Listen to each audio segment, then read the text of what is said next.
नमस्कार दोस्तों, चुनावी दंगल के एक और नए एपिसोड के साथ मैं के आपके सामने फिर हाजिर हुआ हूं।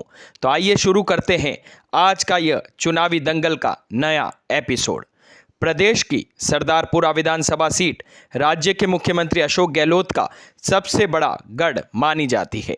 वर्ष 1998 में कांग्रेस के टिकट पर चुनाव जीतने के बाद 1999 में तत्कालीन विधायक मान सिंह देवड़ा ने यह सीट गहलोत के लिए खाली की थी। इसके बाद से गहलोत यहां से लगातार जीत रहे हैं। सरदारपुरा विधानसभा सीट पर अब तक 13 बार चुनाव हो चुके हैं। सबसे पहले साल 1967 में भारतीय जनसंघ के टिकट पर डी दत्त यहां से चुनाव जीते थे। आपको बता दें कि मुख्यमंत्री अशोक गहलोत साल 2018, 2013, 2008, 2003 और 1999 के विधानसभा चुनावों में इस सरदारपुरा सीट से लगातार जीतते आ रहे हैं।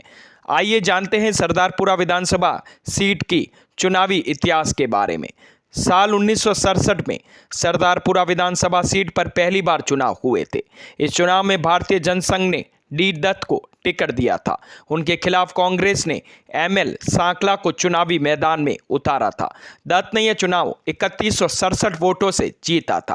पहली बार इस चुनाव में दत्त को 19,819 तो वहीं सांकला को 16,652 वोट मिले थे। 1972 के चुनाव में भारतीय जनसंघ और कांग्रेस दोनों ने अपने प्रत्याशियों को बदल दिया। भारतीय जनसंघ की तरफ से खिवराज तो वहीं कांग्रेस की तरफ से अमृतलाल गहलोत में चुनावी भिड़ंत हुई। हालांकि इस बार कांग्रेस के उम्मीदवार ने बाजी मार ली। गहलोत ने जनसंघ के खिवराज को रिकॉर्ड 10,911 वोटों से हराया। 1977 के चुनावों में पहली बार बनी जनता पार्टी ने सरदारपुरा में अपनी जीत दर्ज की थी। जनता पार्टी के माधव सिंह के खिलाफ कांग्रेस ने अशोक कुमार को टिकट दिया। इस चुनाव में माधव सिंह को 21,322 वोट मिलते हैं तो वही अशोक कुमार को 16,993 वोट मिलते हैं। 1980 की सीट पर आईएनसीआई के मान सिंह देवड़ा जीतते हैं। उन्होंने भाजपा के ब्रह्म सिंह को 5298 वोटों से शिकस्त दी थी। लगातार 2 बार मान सिंह ने जीता चुनाव। 1985 के चुनाव में एक बार फिर यह सीट कांग्रेस के खाते में गई।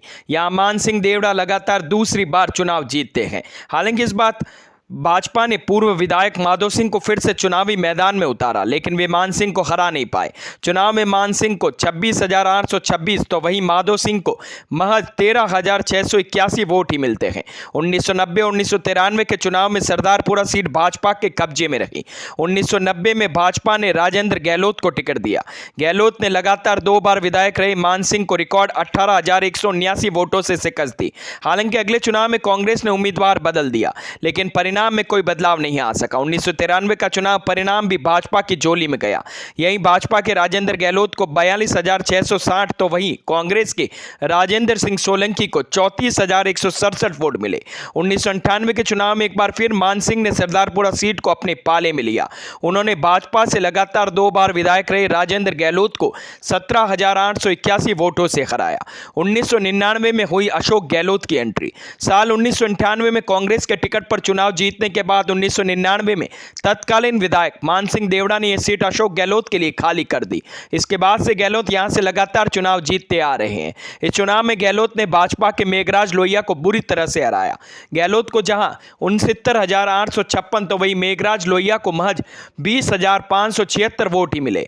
2003 में कांग्रेस से गहलोत दूसरी बार मैदान में उतरे तो भाजपा ने प्रत्याशी बदल दिया और महेंद्र कुमार झाबक पर दांव खेला, लेकिन भाजपा के दांव फेल साबित हुआ और गहलोत दूसरी बार 18,991 मतों से जीत जाते हैं। बता दें कि सरदारपुरा विधानसभा सीट माली बाहुल्य सीट मानी जाती है। 2018 में पूर्व मंत्री राजेंद्र गहलोत का भाजपा का प्रत्याशी बनाया गया, लेकिन वे भी अशोक गहलोत के सामने टिक नहीं पाए और 15,340 मतों से पराजित हो गए। मोदी लहर में भी जीते हैं गहलोत।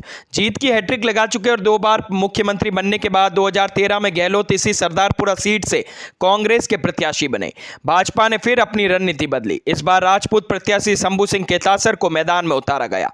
खेतासर वर्ष 2008 में ओसिया से निर्दलीय के रूप में विधानसभा व पाली लोकसभा क्षेत्र में बसपा की सीट से सांसद का चुनाव लड़ चुके थे, लेकिन दोनों बारी हार का मुंह देखा। वर्ष 2013 में सरदारपुरा सीट से भाजपा ने खेतासर को अपना प्रत्याशी बनाया। इस चुनाव में मोदी की जबरदस्त लहर थी। कांग्रेस जिले की 10 सीटों में से 9 सीट पर हार गई, लेकिन केवल गहलोत ही अपनी सीट बचाने में कामयाब रहे।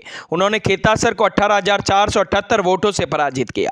2018 के चुनाव में एक बार फिर अशोक गहलोत की जीत हुई, उन्हें 97,081, तो वही भाजपा के शंभू सिंह खेतासर को 51,484 वोट ही मिल पाए। तो दोस्तों, कैसे लग रहे हैं मेरे चुनावी दंगल के ये एपिसोड? अगर मेरे चुनावी दंगल के ये एपिसोड आपको पसंद आते हैं तो प्लीज़ कमेंट सेक्शन में हमें ज़रूर बताइए।